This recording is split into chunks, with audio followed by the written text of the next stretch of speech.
What is up, guys? Welcome back to my channel. If you guys are new here, I'm Brian Quattro, and yeah, welcome. And everybody else, welcome to another video, guys. As always, guys, before we get started, please smash that like, please subscribe. Guys, the channel's been growing so much lately. I'm really stoked on it. I'm about to break 200 subscribers here pretty soon. At the start of this video, I'm at like 194, which is crazy, guys. Like, to me, like, I feel like just the other day, like a couple weeks ago, I was bringing in 100, which is amazing, guys. I really appreciate all the support. Thank you to all the new subscribers, guys. Thank you so much. I really appreciate it.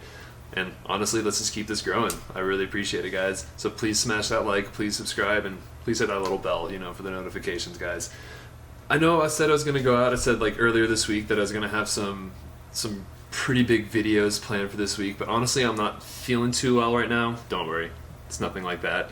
I'm just kind of like feeling like a little under the weather and just kind of decided to stay in. But I have the perfect excuse for that because honestly, I found a really cool website that has some awesome ghost stories / urban legends from the Bozeman area right in my hometown, which I thought is really awesome. So I'm just gonna share them with you.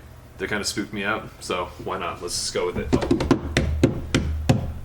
I guess I should mention that I got all these online. Obviously, these are not by any means my work, and yeah, just gonna throw that out there. So hopefully there's no like issue with like rights or anything like that. I don't know. Here we go. So the first thing I discovered was tunnels under Main Street.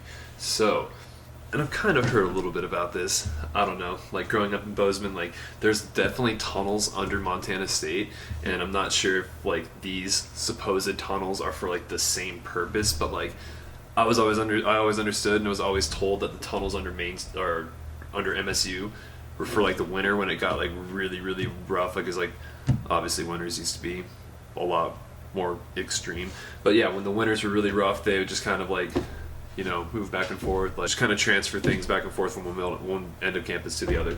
So I'm not sure if that's exactly true, but there are in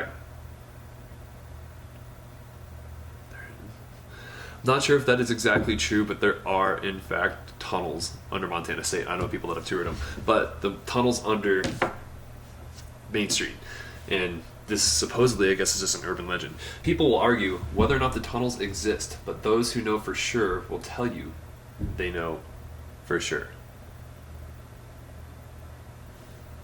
Rumor has it that the tunnels ran from the east end of Main Street all the way to about Wilson Street and were created to smuggle alcohol during Prohibition era, and then later used as opiate dens. So that's a little different than the tunnels under Main Street. And also opiate dens, I don't know. Bozeman was never really that big.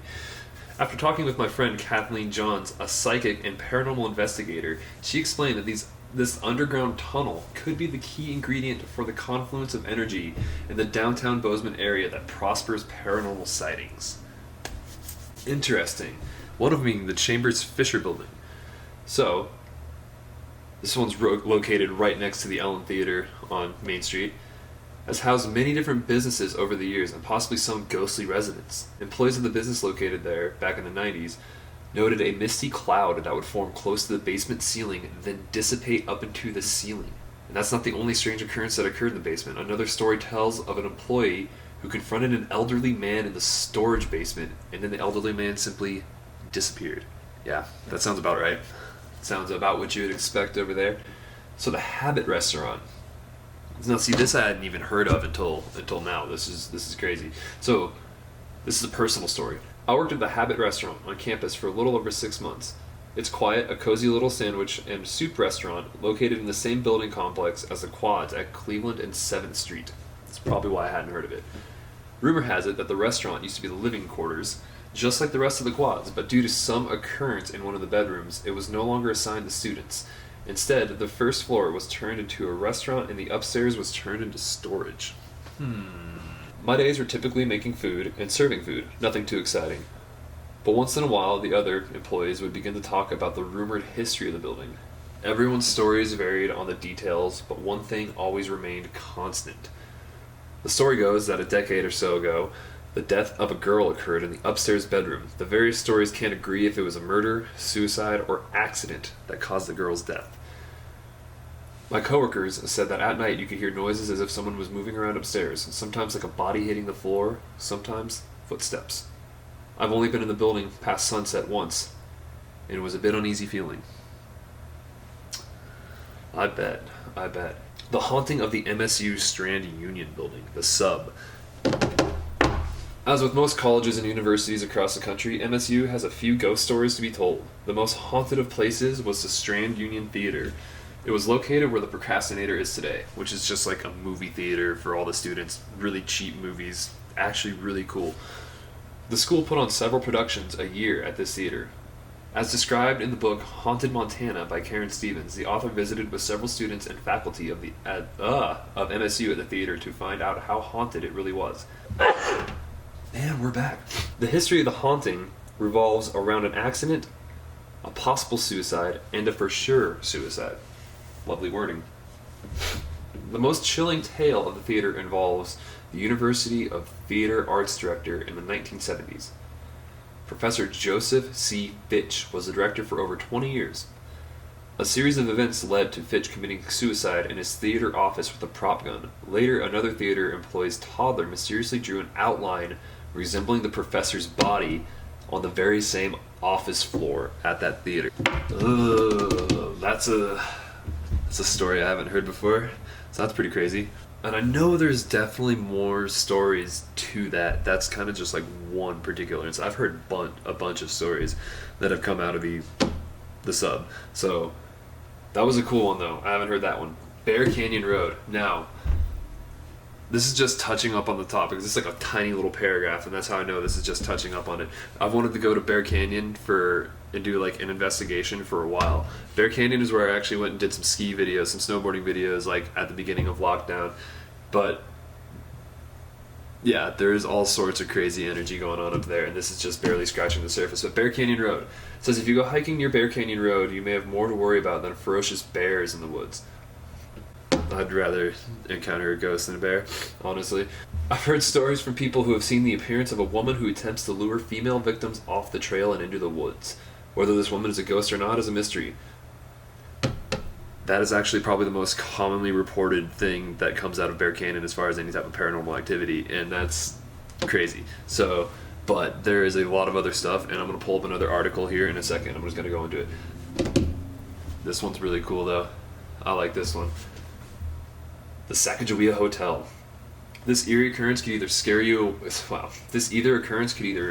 away the timid or entice the bold. I'm gonna get scared. Stories have been told of the Sacajawea Hotel having more than a few ghost sightings.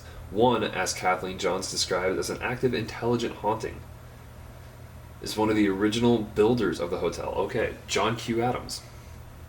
I doubt there's any relations.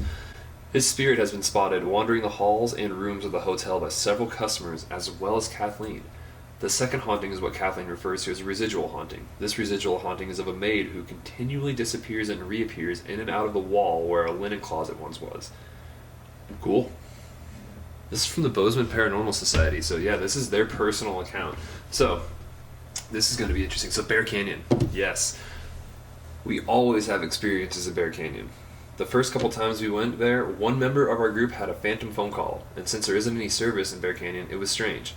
So, it explains it here. A phantom phone call is a call from the dead. When you answer it, it's either silent or static white noise.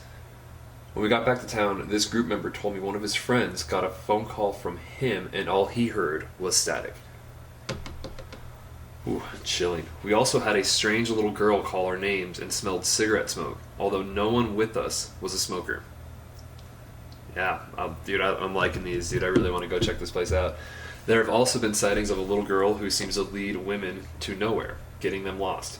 And a man who we think used to be an engineer, since we caught the word engineer on our ghost box device. Now, okay, I'm going to stop right there. So, up in Bear Canyon, up in the woods, there used to be a place called, oddly enough, Commissary, which is weird because that's the name of, like, little prison convenience store, your money, your bank account. Anyways, it was called Commissary, and it was literally just like a logging community, and like, so it was kind of bustling at the time, like, and there's even like the remnants of the old reservoir and like dam that was up there, so that would make perfect sense that they ran into an engineer. We have heard the little girl talk through the ghost box as well. Our most recent investigation was back in May.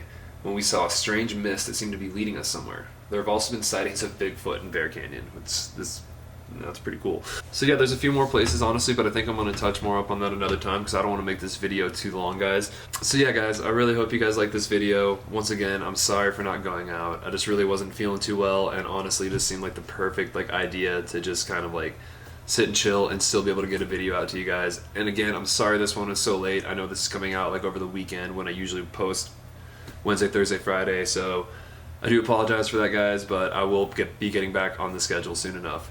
Thank you guys for making it to the end of this video. I really hope you guys like this, and once again, please smash that like, please subscribe, please hit that little bell so you guys stay notified, and please follow all my other forms of social media, guys. I'm really trying to build it all up. It's all tagged down in the description, and I really just appreciate all the help from you guys in growing this channel and all the support you guys have been giving. I really do appreciate it, and yeah, guys, till next time, I'm out.